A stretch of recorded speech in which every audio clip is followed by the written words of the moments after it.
Next, we recognize Paul J. Schneider, the voice of the Broncos for 35 years. Schneider was part of nearly every triumphant moment. I didn't think I'd do this. I know you were going to. I didn't think I would. Part of just about every triumphant moment in Boise State history, including the Broncos' 2007 Fiesta Bowl victory. Can you believe it? And the 1980 NCAA Division I AA National Championship in Sacramento. Paul also called 4 NCAA men's basketball tournament appearances and 4 NIT appearances. When you heard his voice, you knew Broncos sports were on the air. Introducing Paul J. Schneider tonight is Paul's former football analyst, Jeff Caves.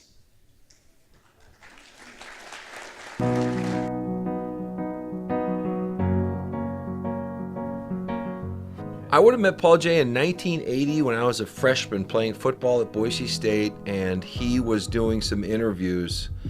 And I really was somewhat taken aback by his voice.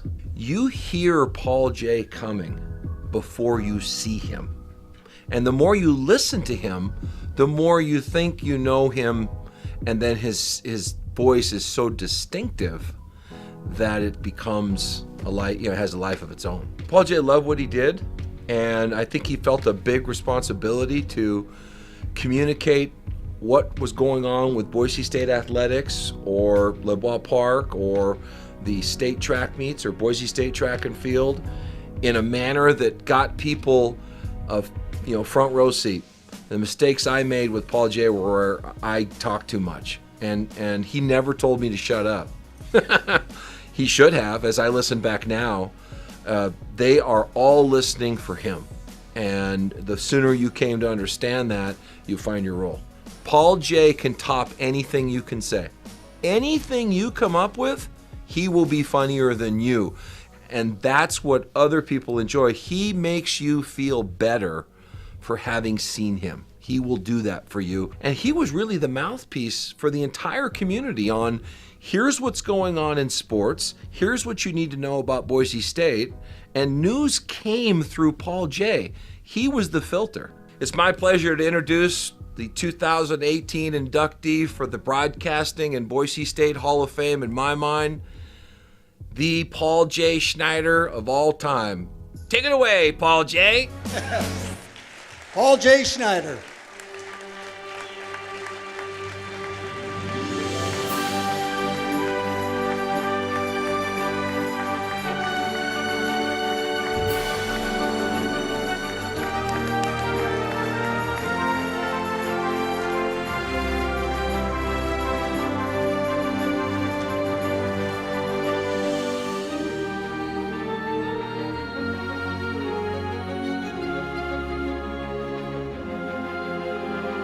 Shut up, Jeff.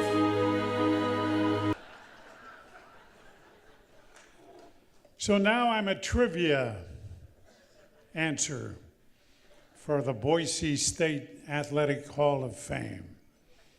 The question, who's the worst athlete in the Boise State University Hall of Fame? Probably me. I'd like to thank everybody who had anything at all to do with this. Broadcasting Boise State athletics has been the absolute joy of my life. Did it for 35 years. Loved every minute of it. Thank you to the Hall of Fame committee, and it's a tremendous honor to be included. When I was a kid, I was talking to my dad one day, and my dad didn't like his job. And I said, well, why do you do this? And he said, well, you get trapped into things. And he told me, I think I was in maybe the 5th or 6th grade, he told me, find something you like to do, then find a way to make money doing it. So what I liked to do was sports broadcasting. I hadn't done it then, I was just a kid. But I used to lay in bed at night and listen to major league broadcasters. I grew up in the Midwest, and you could hear all the St. Louis Cardinals, the White Sox, the Cubs, Detroit. You could hear all of these different teams at night. And I listened to the broadcasters, Lindsey Nelson on Saturday afternoon. When you heard that voice, you knew it was Saturday and you knew Notre Dame was playing football.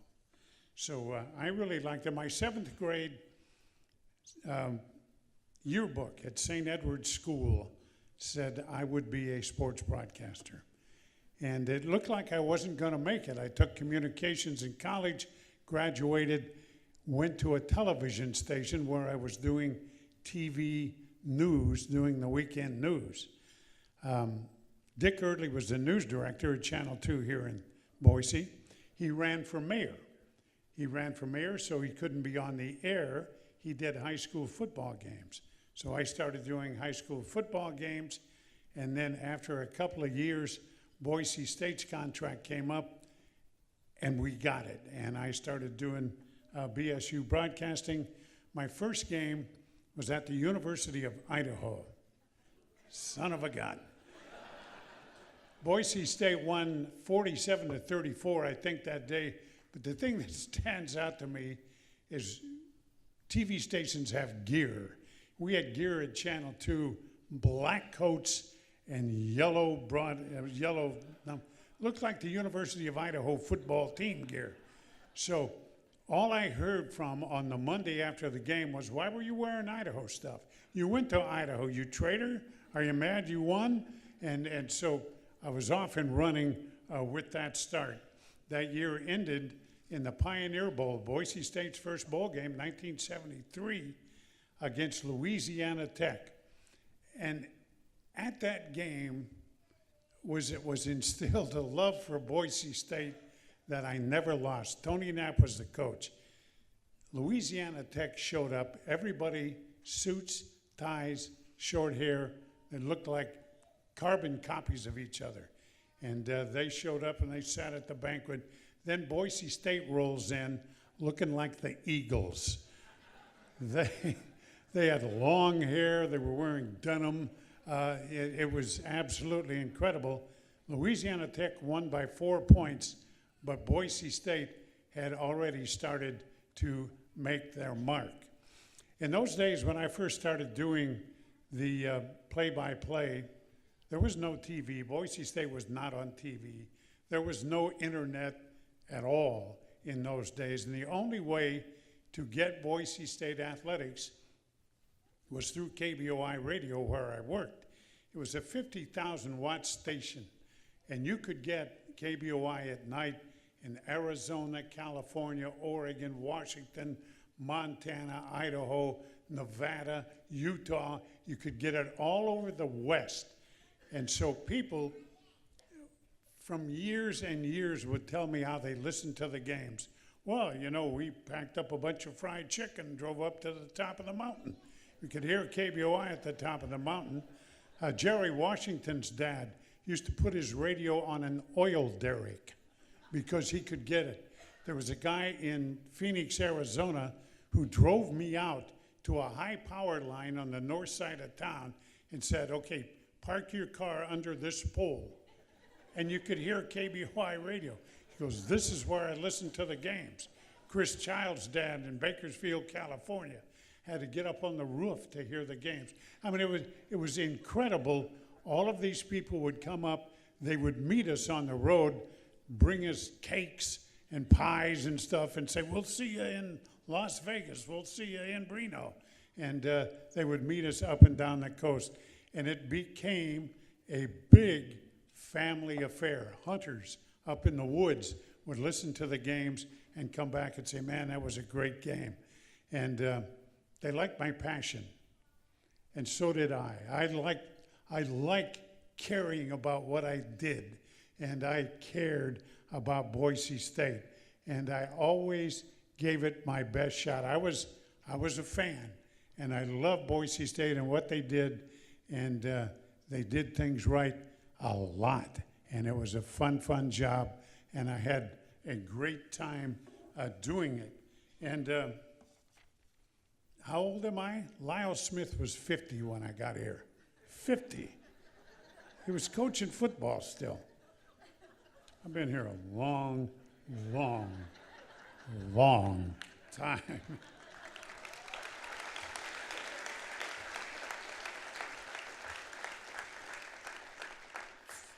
The play-by-play has always been a family affair for me and for my family. My two sons in the early days shot baskets before every game with Ron Stevenson's kids, and we used to have so much fun. And then they grew up, and I remarried. My wife Tamara is here, my daughter Natalie. Natalie took her first road trip with Boise State play-by-play when she was 6 weeks old. 6 weeks old, we went to Eastern Washington to do a basketball game. She was carried around back and forth around that Eastern Washington gym by the Eastern Washington volleyball team. And we would go to these different schools. You knew everybody back then in the Big Sky Conference, so you'd call the SID and say, look, I got a 6-month-old and I need somebody to watch her during the game. And they'd find somebody for it, and they would love it. So she grew up, she can sleep through a bombing attack. She used to get tired, and we'd put her underneath the scorer's table, and she would sleep. People would be cheering, the whistles blowing, and she'd sleep right through everything. It was great. When she got older, she learned how to do stats. My wife did stats for years. My wife did halftime shows. It was absolutely incredible. It was a family affair. And the entire city of Boise, the way they got behind Boise State, which was Division nothing when I got here, then Division II, 1AA, then Division I, and it was like getting a new job every 4 or 5 years because they would advance a league, advance a division. And it was crazy, the growth of this place, and everybody expected it. They just expected it. And they were insulted when people from other universities in the state went, you can't do that. You can't. You can't do that. There's no money to do that. Boom, there was money to do that. It was incredible the way it worked. And the school, the presidents of the school and the ADs all got together and all worked, and you, the fans, opened your wallets and got everything done. Absolutely incredible. It was great for me to call the results. The scripts were great.